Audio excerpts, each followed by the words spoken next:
ang leon at ang daga. Isang araw, habang natutulog ang isang leon sa ilalim ng isang puno, may isang maliit na daga na naglalakad malapit sa kanya. Sa hindi sinasadyang pagkakataon, napadaan ang daga sa katawan ng leon, at dahil dito, nagising ang leon. Galit na galit ang leon at hinuli ang daga gamit ang kanyang malalakas na kuko. Mangyari mo bang buhayin ako, mahal na hari ng kagubatan, pagmamakaawa ng daga?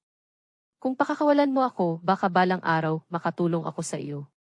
Natawa ang leon sa sinabi ng daga. Ikaw, isang maliit na daga. Paano ka makakatulong sa isang tulad ko?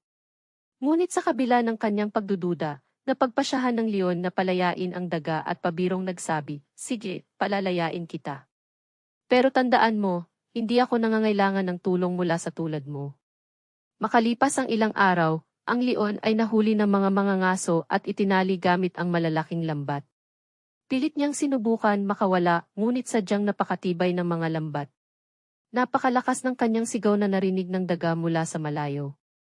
Agad na tumakbo ang daga upang makita kung ano ang nangyari.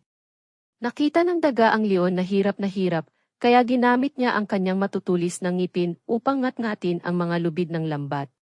Unti-unting naputol ang mga ito at kalaunan nakalaya ang leon. Salamat, kaibigang daga, sabi ng leon, hindi ko inaasahan na ang isang maliit na tulad mo ay maililigtas ako. Ngumiti ang daga at sumagot, kahit maliit may magagawa rin. Aral ng kwento, hindi dapat husgahan ang kakayahan ng isang nilalang base sa laki o anyo. Lahat ay may pagkakataong makatulong, kahit gaano man sila kaliit o kahina sa paningin ng iba.